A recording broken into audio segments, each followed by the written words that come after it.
If you didn't know already, Virgin River is based on a series of books by Robyn Carr of the same name.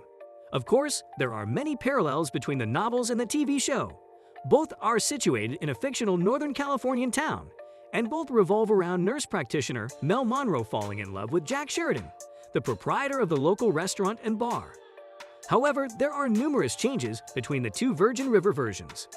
The Virgin River books differ from the Netflix adaptation in this way. The drama series is certainly headed for a similar success rate as the books, with 3 seasons now under its belt and a 4th on the way. Considerable fans, however, may be unaware that the books and the TV show have some differences.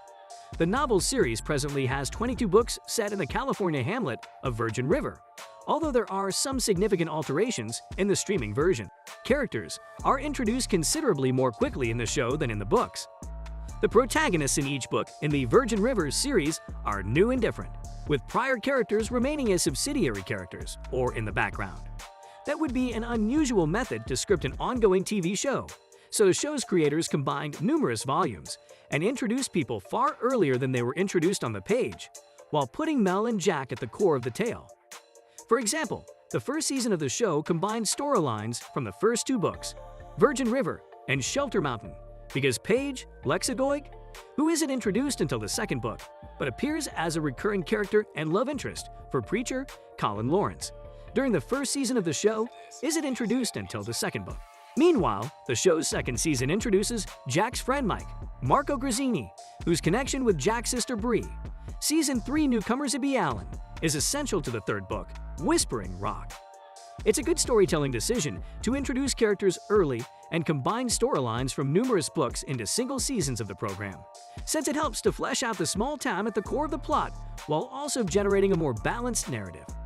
However, it appears that the show's authors also take creative license with these plots. See, Paige being written out of the show early in Season 2 after her ex-husband comes to town looking for her. The books move at a slower pace. Robyn Carr's books have the ability to transport the reader.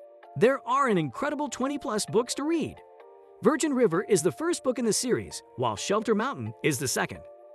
Season 1 of Virgin River blended the principles and narratives of Robyn Carr's first 2 books, according to one lover of the books who also saw the show. This blending of narratives may be perplexing to people who have watched both the show and read the books. In the books, Jack appears to be more dreamy. Martin Henderson, who plays Jack, is a perfect fit for the show. Is he, however, a match for the character? According to one blogger who read the novels and saw the first 2 Netflix seasons, Jack's character in the books is actually more likable than in the TV. The romantic hero notion doesn't always translate well to the actor as it does to the book's character, and Jack might come across as wishy-washy and melancholy in the program. Mel and Jack aren't the main characters in all of the Virgin River stories. Martin and Alexandra are the primary characters in each season of the Netflix drama, which depicts Jack and Mel's intricate and winding love journey. Sue Tenney, who created the drama, said she handpicked specific characters and storylines from Robyn's novels and made Jack and Mel the central protagonists. This is probably unsurprising because it provides key characters in which a TV viewer may invest in the long run, which brings us to the next distinction. There are still a lot of characters to meet in Virgin River. Other characters in their stories grow increasingly prominent as the book series progresses, and TV viewers have yet to be introduced to them. For example, Vanessa arrives to Virgin River to find love again, but she finds herself in a bind involving her late husband's close friend in Robyn's novel Second Chance Pass. Vanessa's narrative may be told in future episodes, but we'll have to wait and see. Mel's sad past in Virgin River differs from what is shown in the books. Mel's husband did not die in a car accident, and she did not lose a child in the books. Mel moves to Virgin River after her husband Mark, Daniel Gillies, dies in a car accident as the two were arguing over whether or not they should try for another child after their first kid was stillborn. Mel's trauma may not have as many levels in the books, but it is still quite painful. Mel travels to the little distant village after Mark is killed during a convenience store robbery, as revealed in the first book of the series. Mel had never successfully gotten pregnant, let alone lost a child, despite Mel and Mark's struggle with infertility and attempting to have a child in the books. In truth, she isn't as infertile as she assumed in the books, as she mysteriously falls pregnant with Jack's child after the two start dating. The past connection between Charming and Jack is more of an emphasis on screen. Charmaine and Jack have a history in Robyn Carr's novels, but it's not quite as dramatic as it has been depicted on screen. Jack and Charmaine enjoy a casual relationship in the book, but when Mel arrives at Virgin River, Jack realizes he has feelings for her and breaks up with Charmaine. However, in the Netflix series, Charmaine, Jack, and Mel's story is amplified and even depicted as a potential love triangle. In Season 2, Charmaine becomes pregnant, prompting fans to speculate that Jack might be the father. The novel, on the other hand, quickly ends this storyline, and it's evident that Jack isn't one of them. But isn't it the drama that we enjoy? This indicates that all of the turmoil surrounding Charmaine's pregnancy in the second season was made up for the sake of adding more drama and another obstacle to Mel and Jack's story. However, it should be noted that in the books, the character does become pregnant, but Jack is not the father. And hey, it's possible he's not the show's father as well, as some viewers have speculated. On the page, Hope and Doc are not the same. In both the books and the TV show, Mel is hired by Hope McCrea and Ed O'Toole, the mayor of Virgin River, to help the old town doctor, Vernon "Doc" Mullins, Tim Matheson, at his local practice. However, whereas Hope is a key character on the program and a continuous presence in the series' ongoing storylines, she is a minor character in the novels, appearing sometimes but generally remaining in the background. This means that her on-screen relationship with Doc does not exist on the page. But in addition to these variances, the show's characters are written differently.